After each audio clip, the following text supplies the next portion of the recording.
Hello, I'm Darren, I'm from Movie Reviews 101, and today we are going to talk about the last Sharknado.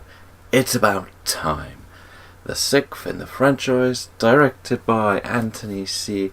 Ferrante, and starring returning cast, as always, Ian Ziering, Tara Reid, and Cassandra Skirbo. Sorry, named by bad. Any name, said unpronounced name, I apologise deeply. In this version of Sharknado, we continue the time travel after the end of the last one, when Finn must go back in time with his son, who was Dolph Lundgren in the last one, and stop the first ever Sharknado. Spoiler alert, Dolph Lundgren is not in this movie. This takes him back to the Jurassic, Triassic, whichever one you want to, dinosaurs and Sharknadoes, where he meets up with his ex-wife, April, and Nova again. And they have to do different tasks to defeat different Sharknadoes as they come forward through time, including Merlin's tables. We have the American Revolution, the Wild West, the 50s, and there's other ones as well. So it's a time travel Sharknado movie. Let that sink in a little bit before we go into Darren's ups. These are the three things that I enjoyed most about this movie. Now, I am fully going to be praising the fact that this story commits. This is a story where we could have had the time travel just skip out after a while and become a backburn. This movie doesn't shy away from this. We know, and it knows, that it's going to be wildly over the top, and has to admit to everyone, if you're watching Sharknado now, you know what you're walking into. This carries on the complete ludicrous over the topness that you want in this movie. You're not going to start with this movie, so you're not going to turn around and go, that's a bit weird. So if you're watching it now, you've watched the rest, you will appreciate this movie. Number two is every one of these that has Nova in is generally better than the rest. She was the best character in the first one. We missed her in the second one. She's back in the third one. I lost track after a while. But having her back, she is the most kick-ass character in this movie, and she does have the more interesting story arc of the ones going through time. And finally, I have to praise a little Deadpool joke which feels like it got just thrown in the last minute about how many Deadpool movies there are, because Deadpool did this to them in Deadpool 2 when talking to Josh Brolin's character Cable. He goes, so how many Sharknado movies are there now? That's a good payoff joke. It helps with the pop culture jokes that this movie focuses on a lot. So there's the three ups. We have to go to the three downs.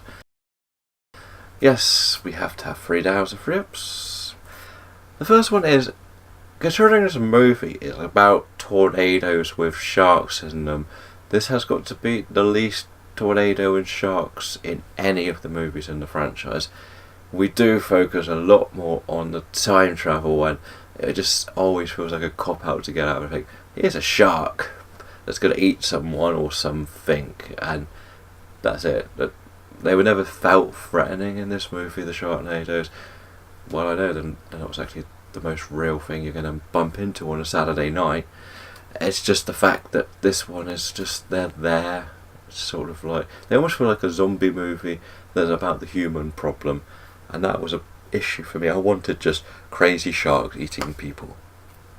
My second down is the fact that if you don't understand some of the pop reference and the quotes that are completely just ripped out of every movie that it could have, depending on the genre of where we are, you may miss the understanding of a joke, and there are some that are just boom, boom, boom, boom, and it's like, wow, that's a lot to take in. I don't think I can do that.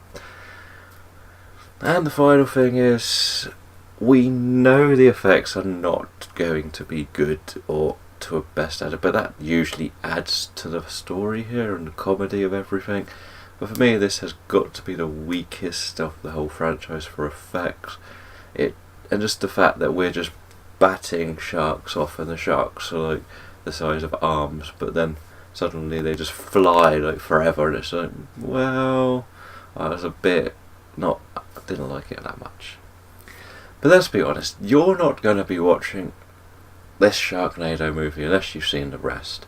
If you're like me and have watched them every year for the last 6 years now, let that sink in as well. If you're one of them that joined me in this, we've made and supported a franchise that has done something which Tom Cruise couldn't do with a Mummy movie.